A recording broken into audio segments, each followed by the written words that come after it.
Hi. Hi, Manu. Yeah. So let it I don't know how conclude and then to I'll record, close. stop the recording.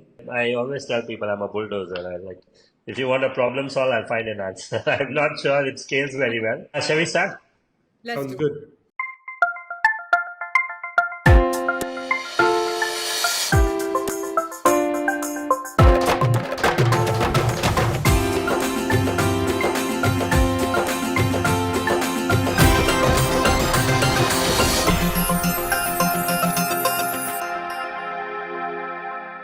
Welcome, everyone.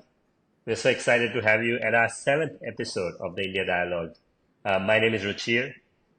We're, as always, joined by Mitali and Manu. Mitali Mukherjee is the former host from CNBC. She's at the Reuters Institute. Manu is an advocate with his own law practice and a spokesperson for DMK. I'm the CEO at Distributed Energy and chair at the School of Policy and Governance. We're doing this because we care about India and we want to discuss issues in a way that adds value. We're all friends. We want to discuss things, sensitive or not, friendly disagreements or not, without having to shout at each other. For now, this is an experiment that we want to run until the elections in a few months. Maybe we continue after, maybe we stop. We're excited that you give us time to listen to us. All right, Mitali, over to you with the first topic. Absolutely. And in a way, I think, Ruchir, what we're discussing today is sort of the drum roll event for when our conversation around this podcast and this discussion started. So, as everyone now knows, it's election year.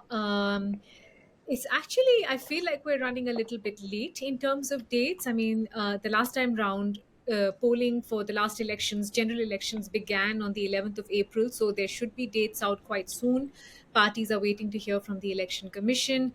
And in the meanwhile, what's happening through the last few weeks is this sort of frenetic seat sharing formulae being worked out, party tie ups being solidified. So it is, in a sense, the tidal wave that comes before the general election. So let's talk a little bit about that, about the kinds of permutations and combinations we're seeing.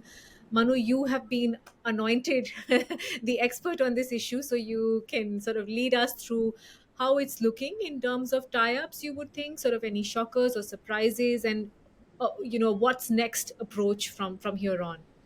Politics is nothing if not shockers and surprises. So, just to, I think preface this entire conversation, Mitali, I think it's important to understand how elections are conducted in India, right? Which might come across as a little bit of a surprise to people who live overseas because each country has its own mechanism. And as you rightly pointed out, in India, we await the election notification that is given by the Election Commission of India, which is a supervisory body. It has, according to the Constitution of India, Article 324 to 329, if I'm not mistaken, it has the power of superintendence over all elections. So, therefore, Election Commission is a body that is situated in New Delhi, is supposed to supervise and run all election in India. However, it's a very unique system wherein election commission itself has only three election commissioners and it has very restricted number of staff. So what happens in each of the different constituencies, 543 in all, it is the local officials. So, for example, in let us say the seat of say Lucknow, the Lucknow collector will probably be the election returning officer, so the person in charge of running the election there. Likewise, if you say take for example Madurai in Tamil Nadu, again the local IAS collector officer will be the person in charge. So it's very interesting how it is entirely run, right? But it is all well coordinated, and I think it's one of the fantastic and amazing facets about India is how we sort of, year on year, once every 5 years, we run elections, and so far we've sort of transitioned power seamlessly and smoothly. So what is how is this election different from the earlier elections? Well, not very much in that sense, right? The number of seats remains the same, the election modus remains the same. However, uh, the election is itself going to be decided by various electoral political arithmetic. And I want to start with this particular issue. So, how seats are distributed across India. So, the largest state in India, Uttar Pradesh, has 80 seats out of 543. So, pretty much, I think for someone like me, what happens in Uttar Pradesh, the way Uttar Pradesh goes, you can be fairly assured India will go that way. Okay, and this is a fact because in 2014 and 2019, the last two elections, Uttar Pradesh voted almost overwhelmingly in favor of the Bharatiya Janata Party. Now, in the last couple of elections, things were a little different to how it is going to be played out now. This time, the second aspect of elections, which is other than the arithmetic, the political chemistry, the grassroots chemistry will also come into play. And for the first time, we have seen a very certain election alliance between the Indian National Congress and the Samajwadi Party. And this is particularly interesting because so far, on most occasions, these two parties have been on almost equal footing, or they've shared seats somewhat proportionally or equally. But this time, Samajwadi Party has been asked to contest in 63 out of the 80 seats, which means Congress, the largest party after the BJP, so the largest party in this alliance, in the opposition alliance, will only contest in 17 out of 80 seats. So that's less than 25%. It is particularly interesting because I think now Congress is thinking very strategically. They're thinking that they should let the powerful party in that particular state play a critical role. So in this case, Samajwadi Party will, in all probability, determine the strategy, the narrative, what Uttar Pradesh, will talk about over the next 4 to 6 weeks before election polling date. And similarly, in other states too, in the state of Tamil Nadu, where I am from, the DMK is taking the lead role in fashioning the alliance here, with Congress playing second fiddle. The other very interesting alliance stitched up by Congress is the Aam Aadmi Party Congress alliance. As you know, they've been at loggerheads in definitely in Delhi and Punjab, and also perhaps in Gujarat. But it's interesting to see that they've come together. The the sort of the column of yet to be decided is West Bengal, where Trinamool Congress and Congress haven't yet reached or finalized an alliance. The states where Congress and Communist have to reach an alliance, states like Jharkhand, and the major state is Maharashtra, where Congress will probably enter into an alliance with the broken Shiv Sena and the broken Nationalist Congress Party, right? So this is Yeah. how generally elections are going to be played out. However, I think there are places where the BJP has traditional weaknesses, which is the south of India. So the southern six states traditionally have voted against or not for the BJP. The only exception being Karnataka, where BJP still gets a sizable number of seats. Last time, I think they returned a double-digit member of parliaments from Karnataka. But in all other southern states, they hardly make a dent. Now, the southern six states constitute 130. So, just keep in mind Uttar Pradesh and Bihar and Maharashtra, these two, three states alone will push you up to 150. But the southern states, six of them in all, only do 130 seats. So, even if Bharatiya Janata Party does really poorly in these six states, they can still take out a great deal of the seats that they need to form majority by focusing on the Hindi speaking, or the what is called the Hindi belt states. So right from, I would say, even including Maharashtra and including Gujarat, though they're not particularly Hindi speaking states, but you can have those states: Madhya Pradesh, Uttar Pradesh, Bihar, Jharkhand, and Chhattisgarh, right? And that itself will return Bharatiya Janata Party a lot. And lot of what Bharatiya Janata Party has done over the last year seems to indicate that they are focusing on these states, that they are ensuring that through proper electoral targeting, that they will get a lot of their seats that they need from the northern and the Hindi speaking belt. Now, does that mean they've completely given up in the northeast, Jammu Kashmir, and the south? No, they have by and large used different sort of tactics. In Jammu and Kashmir, for the first time in many years, Bharatiya Janata Party actually combined with the PDP, which they had never done before. Of course, in the present election, we do not know how it will play out, but it is expected that the National Conference and PDP and the Congress will go together.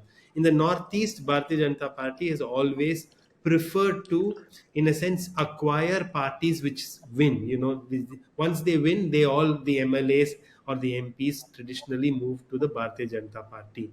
And in the South, I know that the Bharatiya Janata Party is very keen on making a entry. They've always seen the southern states as the final frontier. They want to make a mark. They want to make a mark in Kerala, Tamil Nadu, especially Telangana. It's interesting that last time the Telugu Desam party fought against the BJP, but this time it looks like they will join the BJP alliance. So there is a little bit of ground shifting, right? And it's important to understand that it is still very dynamic because we don't have firm election dates, and a lot of parties will hold their cards close to their chest until the date of the election notification, and only then will they be pressed and pushed to make a decision. Now, this is the lay of the land with terms of the electoral arithmetic. Now, one key aspect is what is going to be the narrative of this election. In 2014, it was the entire Gujarat model. Modi, the then Gujarat chief minister, bringing that particular brand of governance to the entire country. In 2019, it was more of a reward for 5-year governance by the Bharatiya Janata Party. Again, give Modi a second term. And This also time national defense. this time there's a couple of narratives. Of course, last year we saw the G20 being held in India, so there is positioning of Modi as this global leader whom India is proud of, and Western countries grudgingly admire. There is that. There is also the efforts put towards the Ram temple and this entire religious sort of uh, cultural nationalism, which BJP has always been very keen to put forth. And this is right back to the days of even Savarkar and Golwalkar, when they talk about how Hindutva is a cultural nationalist ideology, and that is what they perceive to be India's ideology.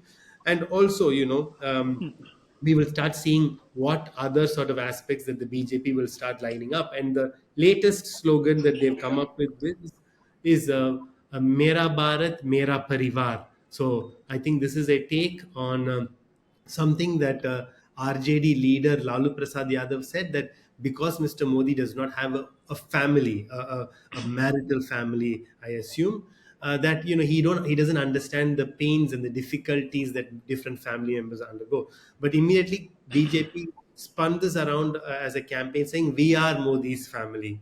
So individual ministers, MLAs, members of parliament saying no, we are part of the Modi family. And again, how this will all pan out, I think we none of us know. But one thing is very clear: BJP has gone full throttle ahead. They have, as on date, they have ensured that the narrative is always set by them. They will decide what the media will pick up. They will decide what the key election strategy will be. And I think it is also equally true to say that the opposition hasn't been able to mobilize around a single issue or two main issues, right? Last year we saw, early in the year we saw Adani Hindenburg. Then later in the year we saw Manipur, wrestling, the wrestlers, sexual harassment claims, just to say a couple of the issues that caught media attention. Yeah. But nothing has really stuck. So when nothing sticks, it's very difficult to make sure you consolidate and you sort of change that, convert that into like a solid factor, like how in 2012 Nirbhaya, how in 2013 the anti-corruption movement captured national attention. Even the farmers movement, has it done enough to consolidate all the opposition parties? I don't think it has yet. There are still moving pieces, but it's difficult. It's a difficult election to call, Mitali. But as you said, I think we've only seen very few shocks and surprises, and there's a lot more in store. Yeah.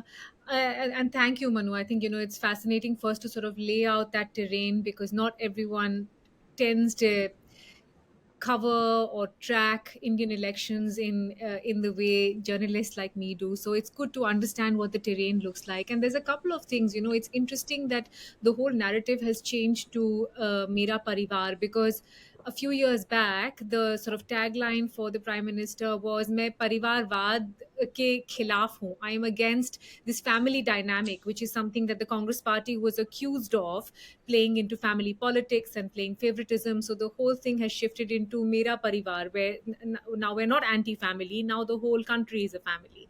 Um, Let me ask you a couple of or two questions. One, incrementally, do you think the temple itself is going to play into votes for Uttar Pradesh, which, as you pointed out, is the biggest bastion? Or do you think that those who were going to vote for BJP would have voted in any case? This is sort of an added sweetener. And the second one, on the point that you raised about Congress, Manu, you're spot on. They don't really have one peg to hold.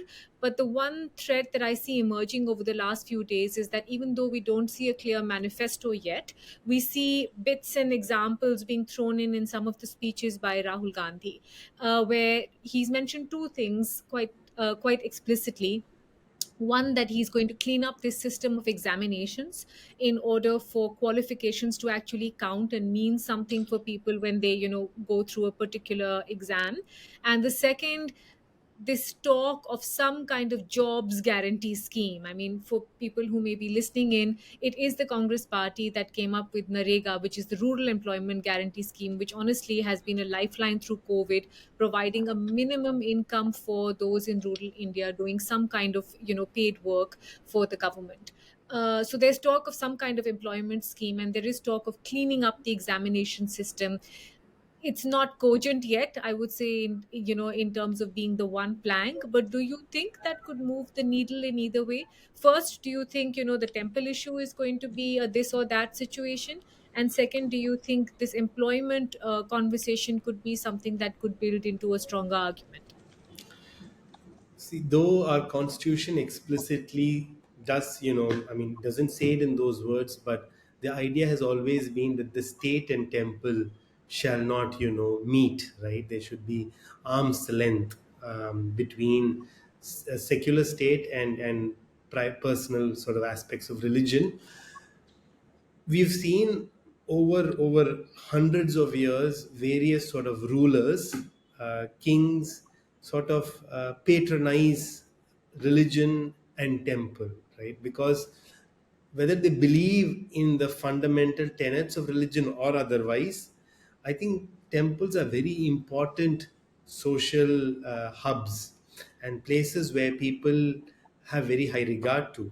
There's also a transfer of credibility from, by being associated with the temple, by being accepted by the priestly class, by being part of religious ceremonies. There's a little bit of a almost transfer of credibility or quality, that is people consider to be divine and holy, to the rulers who indulge in these practices. So I think very much whether it will actually translate into votes or not is extremely hard to predict. But one thing is that by doing that, it almost projects a view, or projects a reality to people where they see, the ruler, the god, all of them sort of, in tandem, in very close proximity. And there is a little bit of, I think, it is to some extent, I would say, a kind of a smart sort of strategy going into election to position yourself close to a religious issue, a positive religious issue. Now, that will, I think, in a sense, help electorally, but also I think it helps them with credibility, because the Bharatiya Janata Party and the RSS have always repeatedly promised to solve or resolve the Ram Temple slash Ayodhya slash Babri Masjid issue. So it almost is something that they have undertaken to do and they have completed in their second term. So I think that also returns a lot of credibility in their own what they've done, what they've said, what they promised to the people, they have done, and they have done after a long fought court battle. And I think that helps, establish themselves as the premier socio-political force today in this country, right? So that's the first part. I think the second part was around, could you? Employment schemes, yeah. Right. So I mean, the Congress narrative will be around two things. It has to be around welfarism and reform. Welfarism, because Congress, and Congress associated governments are the ones across India who are bringing together the most welfarist schemes, right? For example, in Tamil Nadu, there is a 1,000 rupees a month uh, women cash entitlement scheme, which is to acknowledge the unpaid domestic work that women do. And it is in that regard the government gives them that. There is an expansion of the lunch midday meal scheme into breakfast scheme in all government schools. Similarly, in Karnataka, as in Tamil Nadu, there is a free bus pass given to women who want to take the government buses, so on and so forth. So I think with regard to universal basic income, with regard to employment guarantee, you will expect that from the Congress. I think Congress will come up with those sort of uh, extremely welfareist schemes across the country, and that is something that we can definitely count on. But I think with regards to reform, it's important to see what Congress, you mentioned the examination, right? But I think a couple of things we would I ask for clarity is, the last Bharatiya Janata Party government has changed almost, the key aspects of the laws, the criminal laws, the three criminal laws, the Evidence Act, the Criminal Procedure Code, and the Indian Penal Code, to some extent. Now they've informed or notified that these changes to the laws will come in after June, so well after the election. So therefore, it's important to know what the Congress position is with regard to some of these schemes and whether these reforms will be rolled back. Now, luckily, we've dealt with demonetization, that's gone. But with regard to the bifurcation of Jammu and Kashmir into multiple states and all of that, it's not very clear whether some of these aspects will be rolled back or what will happen to them. Again, luckily, electoral bonds we are done with, so that doesn't need to be looked into. But what are the undoing of some of the Bharatiya Janata Party schemes will Congress undertake will also play an important role, because Bharatiya Janata Party has set up a very sound narrative that they have done these reforms to help people. For example, demonetization was done to weed out corruption, or move from a cash based economy to a digital economy. But whereas other aspects, it's not very clear, and I think it's important for these positions to be clarified. Ruchir, you want to come in? There's one small point I disagree with Manu is I think um, I do think BJP is obviously taking advantage of the politics of the temple, but I also think our voters are smart, and I think they have the ability to discern in terms of priorities. Like fundamentally, in my head, the opposition alliances are a reflection of the fact that BJP has been extremely strong and good at not allowing other opposition parties to have the limelight, and I think this is what we are at. Like I read a couple of polls recently that were showing that BJP is on the way to win 370 plus seats, which is quite substantial. I mean, there was a time in there where getting people to cross 270 was really hard, and now they're like 100 seats over. I think the last comment I want to make is besides say being having a solid ground game or potentially being good at um, having a pulse on what people want. I think the thing they seem to be really strong in how they're handling media.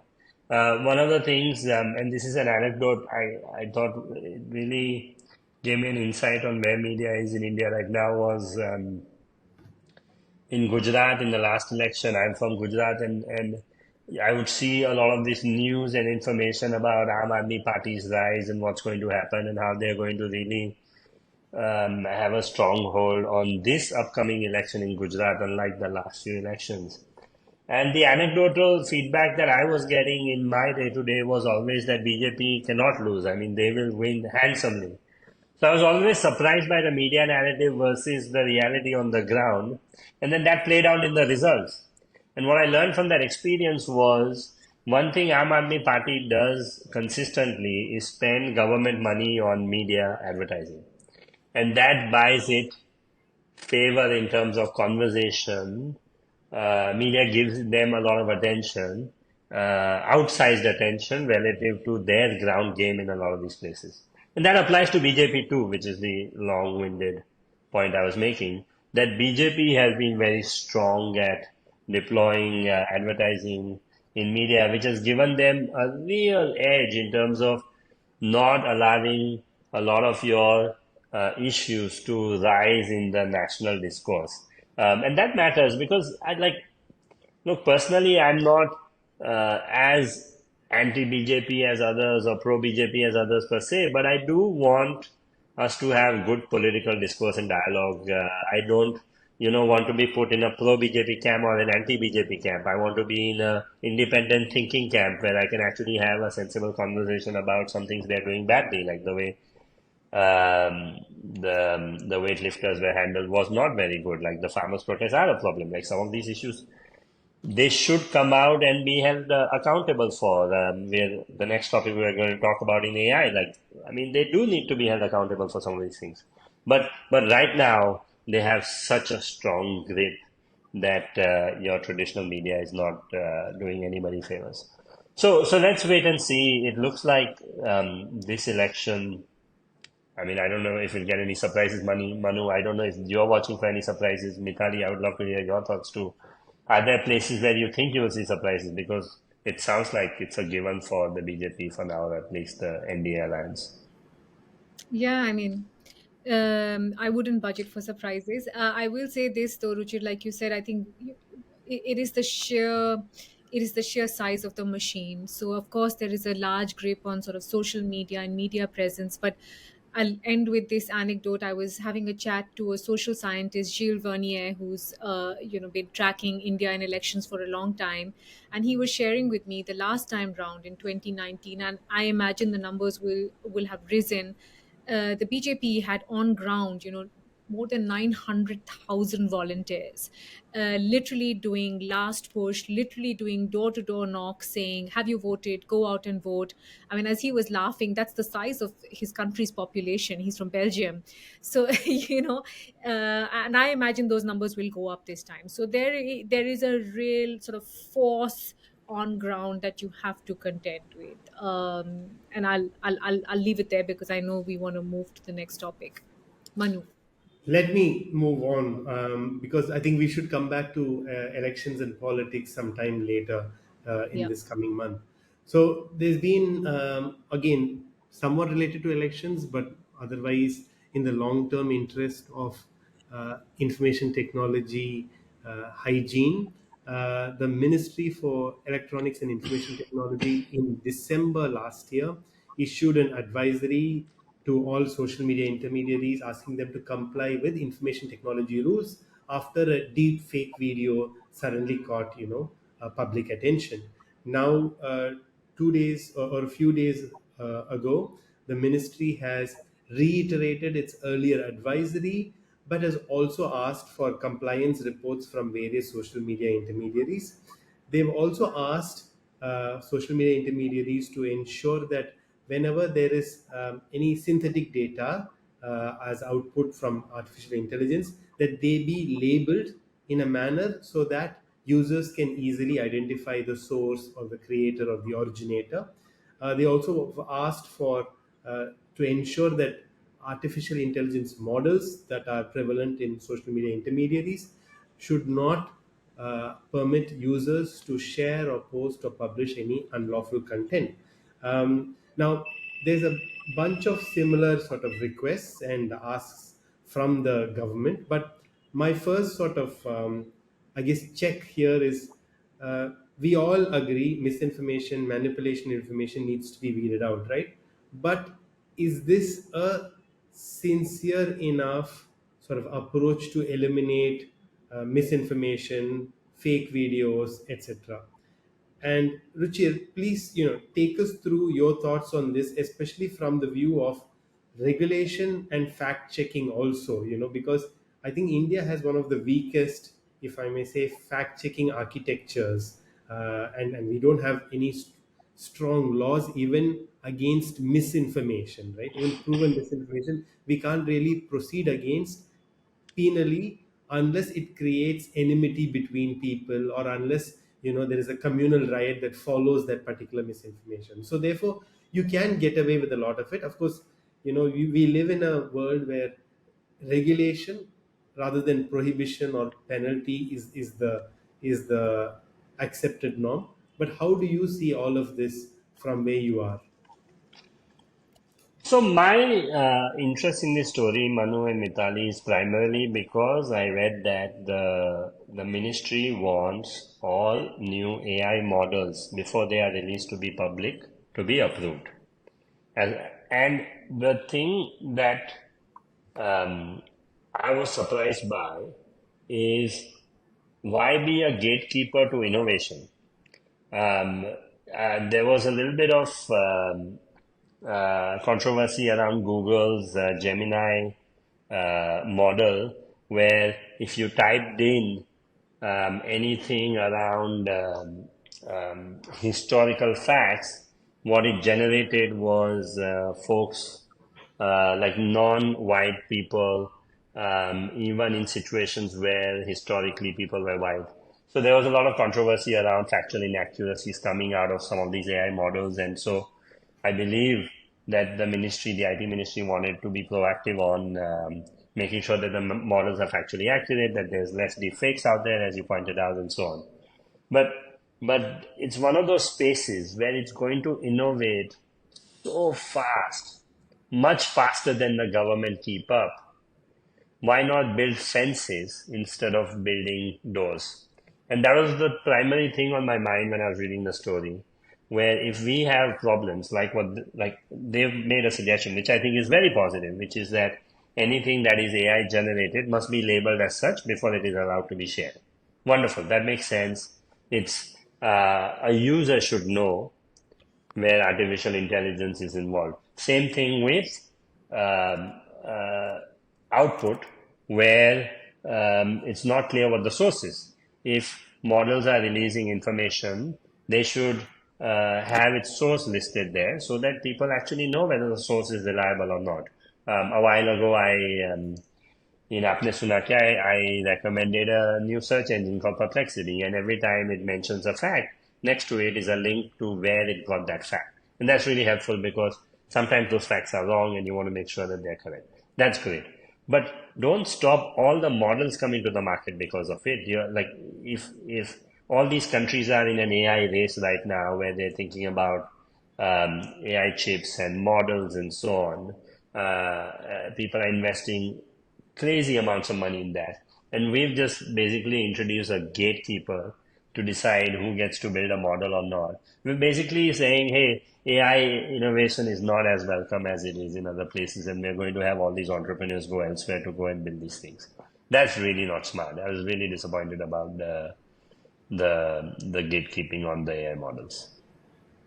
Interesting. So again, I think, as you said, the intent is right, to make sure that people do not succumb to misinformation. But there is the gatekeeping, and then also, a lot of this is now in the hands of the gatekeeper is the government, right?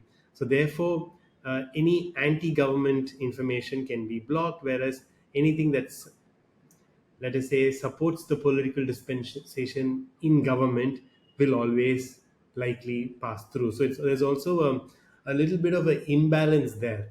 But in terms of how it will affect businesses, Richard, can you compare this with other countries? Do you have anything to say that this The model thing, works, this model doesn't? yeah, Manu, the thing that is like problematic here is, let me give you an example. Recently, a story came out around Klarna. It's not relevant what they do, but they basically in the marketing business. And they came out with a story where they said they built an AI model that handles some crazy number of support requests every week where human when intervention is not needed. We're talking about like thousands of requests going through Klarna's AI, which now removes the need for any other for human intervention, and the quality of responses is much better. So the customer inquiries are getting resolved much faster. Now that's an example of a private business building out an AI model with their own data to try and resolve customer requests. Just in their normal day-to-day business, forget there is anything controversial, nothing else. That is innovative. It has an impact. The value of that business is much better, and obviously some other businesses will go out of business because of that. Now, what is the value in that customer support model going to the IT ministry for approval before it gets released? Like that, that's my problem. You know, that 95%, 98% of the cases I imagine are going to be just people improving the way they do work. And for that, you're going to stop all of them from releasing. And assuming the Yeah, IT ministry has the capacity to go through and vet and, yeah. you know, I mean, confirm or exactly. Like, deny their requests, right? So it's a exactly. it's a lot for them to do, considering how much they've done already in cases of Cambridge Analytica and others. But coming sort of pivoting to election season, Mitali, on AI, we've also seen a number of I think deep fake videos or AI inspired videos. And this has been pointed out that both BJP social media handles and Congress social media handles have used AI and the AI for voices or audios or videos to take pot shots at each other. I wonder. I mean, there is differing internet penetration across the country. So some of the southern states have higher degree of internet, whereas others don't. But do you think these sort of strategies will make a huge difference? Will they play a key or a crucial role in determining election outcomes, or are we sort of overplaying the role of AI? And of course, there's a long-term concern, but for the election, are they going to be a big play or not? No, I think Manu, they're already in play, and not just for the BJP and Congress. Even during the state elections, AI and deepfakes were used. Deceased politicians were summoned up again, sort of encouraging voters to go out and vote. And this happened in southern India, so it's happening everywhere. Actually, I want to push back a little bit on this point about believing that the intent is well placed in the first place. So let's move from the first deepfake incident to what triggered this whole sort of palaver that we have going at this point. In February this year, there was a social media post on X, formerly Twitter, essentially saying that someone had played around with Google's AI tool Gemini, had asked a particular question about the prime minister and got a pretty strong response in answer to the question of whether he was fascist. The response was that. The AI tool said he was accused of implementing policies that some experts have characterized as fascist. Now, the same question did not elicit the same response when asked about someone like the former US President Trump, for example. And I think that's what really set it off, right? That's when the IT minister took to Twitter and said there are direct violations of the intermediary rules. This is not done. Google has to sort of, really take action. Google did take very quick action and quickly also sort of apologized for that, said they're looking into it, said this is experimentary in nature. But the fundamental problem is with the rules that are being alluded to, Manu, because those rules, first of all, are at this point recommendations that within the public space, the experts that have written about it are extremely against this, the suggestions that are being made, where you are basically holding a platform responsible for any content that is placed there. Not just are you asking them to filter it, you're asking them to check it, you're asking them to inform people on the platform, and you're essentially putting pretty onerous expectations on the platform for any content that's generated there. Now, on the point specifically about AI or deepfakes, my problem is this, which is that forget about treating it as a secondary category. I mean, we don't have clear grievance mechanisms for any vulnerable group that is at the receiving end of anything, whether it's, morphed imagery, revenge porn. All this has been around even before the advent of AI and deepfakes right now. Do we have checks and balances? I think the answer to that would be no.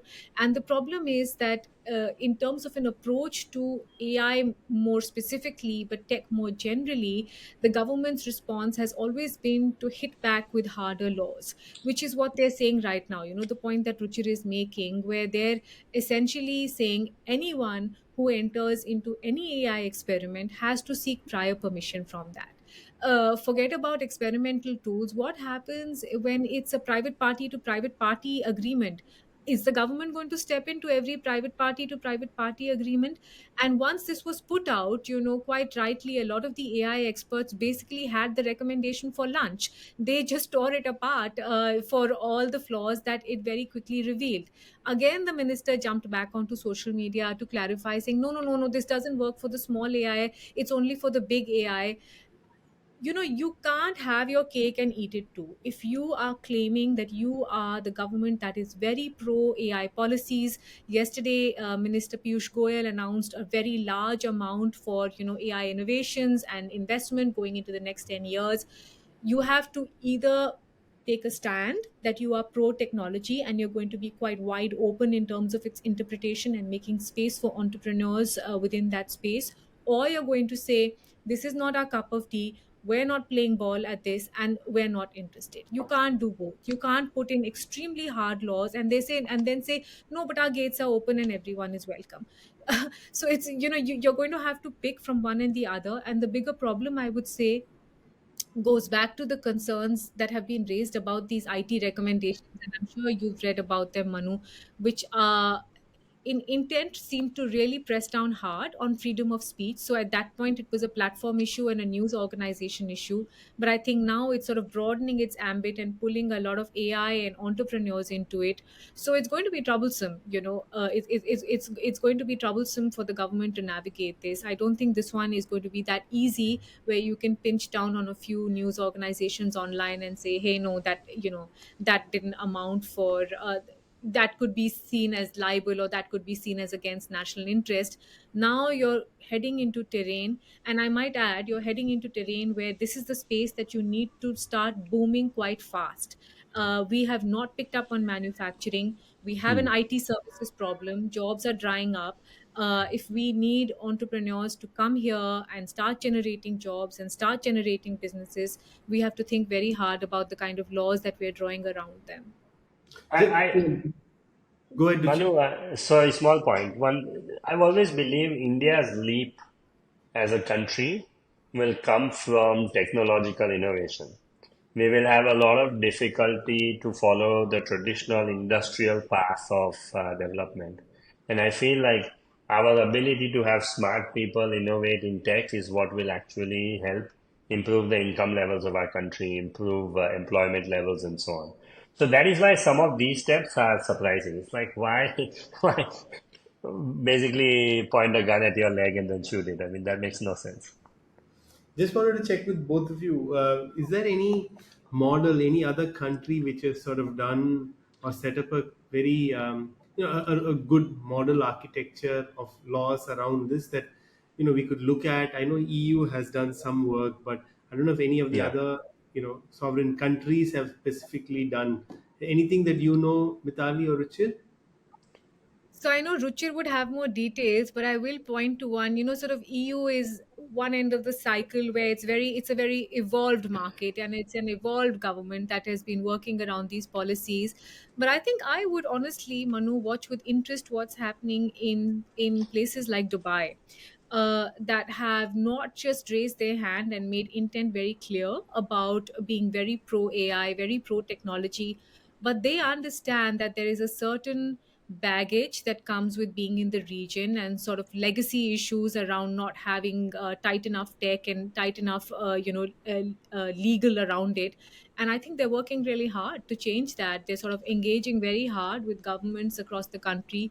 They're engaging very hard to put in place the kind of litigation that will support technology, but also be quite kosher, quite clean. But I think Ruchir would probably know a lot more about this part of it. I think in UAE, but also true in a lot of other places, there's this approach of a regulatory sandbox because some of the implications are unknown. So there are a few countries trying out this model where you are allowed to or open to launching your AI models with certain guidelines, and they have the permission to then to update the rules as they learn more. I mean, the two countries where AI is sort of extremely advanced in my mind are the US and China. I think from what I know, limited knowledge about China is that it's part of a technological plan in how they progress. There is a fair bit of information around how the government is implementing AI across the board, but the legislative framework is unclear. The point about the US is I believe that US Congress held a bunch of consultations with folks who are leading in AI, and there is a proposal of some sort of a body like an atomic agency, but an AI agency or a federal trade commission equivalent of AI or they have multiple agencies, one in pharma, and for them to moderate some of these models. And I can understand why and how, but again, a lot of that conversation is around two pieces. One we should watch, which is around regulatory capture. The big companies want to build their moat so that nobody else can enter, and that we must not do. The second piece is around making sure AI doesn't do bad things to human beings. And I think that part is obviously something we all care about, and they must watch, and we should evolve our rules as we build them, and there should be fences so that it doesn't go far. So I think they're the two pieces. They're the two main ways to think about the AI evolution. But last comment I'll make is I think most technology advances because regulation takes a while to catch up, and so regulating it upfront is never a smart idea because you're often pushing things back at the expense of human advancement, and that's the piece I'm worried about here. Fantastic. Well, guys, I think plenty of insights, but I think the right time for us to move to have you heards. I'll start with a very short, but I think something that really struck me in the last few days, which is you all know that 2024 July August is the Summer Olympics. This year it's in Paris, and the largest sort of, I guess, the most difficult global events, sporting events to organize because every country participates. I would say bigger than the soccer slash football World Cup, right? But then, and I've always been wondering, whether recently Indian government has said we want to host it in 2030, in the 2030s, so 8-10 years from now. I wondered whether India can do it, but then I've been watching videos after videos of the recent wedding of Anant Ambani, and you see all the top people there. You see pretty much everybody in the world of who's who, right? Who's there. And I think, that has brought back some confidence in my own thinking that in 8 years, 10 years, 12 years, we should be able to pull off the Olympics. If we have that kind of organizational event management capacity, it's there somewhere. It's just that we didn't realize it. But We just that's outs my have you heard, we just have you outsource seen? it to the biggest company in India. That's the way to do it. Yeah, we outsource it. We ensure it happens in Jamnagar. And I don't know, I talked about Taylor Swift last time, Manu. So that's the only star who's left to perform, right? Because Beyonce has, Rihanna has. Yeah. Yeah. 2036 in Ahmedabad is the target. Yeah. It's not That's it. unviable. I was Okay. I'm going to avoid talking about Rupert Murdoch's sixth engagement. That's crazy at 92 years old, and talk about actually a sad topic. We still haven't found MH370, and it's been 10 years. Like, it's amazing. It just baffles my mind that we still have no idea. It's been 10 years. What happened to that airplane? Apparently, today is 8th of March is the 10-year anniversary. That's really sad. I was just thinking about that. Oh, I Yeah. feel it. That's crazy. Imagine for Yeah. their It's families. awful. Yeah. That's got to. I'm gonna go with sort of in a way predictable because today is also Women's Day. So I'm going to recommend a graphic novel that I really love. It's called Persepolis. Persepolis is combined from the Greek words, essentially making from sort of the Persian city is what the two words come together to mean. It's written by an author called a graphic novelist called Marianne Satrapi, and it's basically it's about her life, but starting from when she was a 10-year-old girl. It's set in the 1980s when the Islamic Revolution was happening in Iran, what it meant for her and her family to move from there, what it meant to go and live in a new world and a new community and really assimilate herself there. And I know it's been a bit controversial because it has some graphic language and some graphic, imagery. So in some places in America, I know it's become one of those books that people don't want to have in their libraries. But I think it's such a fascinating worldview into what it means to go through these huge cultural changes from the eyes of a child and the eyes of a woman. And it especially struck me because I was also thinking that this year marks, and I know it's becoming a bit sad what we're all talking about, but this year marks, what is it, 2 years for women in Afghanistan who have not had access to education or schools. And I know all three of us have a little girl each in our households. Imagine what it would feel like to suddenly tell your little daughter that she can't have the same access to education and learning that her brother does or any other boy does. So my heart really goes out to the women in Afghanistan, especially. It's sort of become a topic that just fell off the radar, but even as that's happened, it continues to damage the lives of so many women that live there. So I really hope that changes. I don't know when it will, but it got me thinking. Ending on a somber note. Never, Nevertheless, Yeah. happy Happy Women's Women's Day, Day. Happy Women's Mitali. Thank, thank you, Manu. Thank you, Ruchir. That's the end of the seventh episode. We'd love to hear your thoughts on how we can do this better. Please email us at indiadialoguepodcast@gmail.com or find any one of us on X, formerly Twitter. The podcast is at TID, the India Dialogue, TID_podcast on X.com, or India Dialogue Podcast on YouTube. Mitali is on Mitali Live, Manu on Manuraj1983, Ruchir on Ruchir_P. Thank you for your time, and we look forward to seeing you again in a week.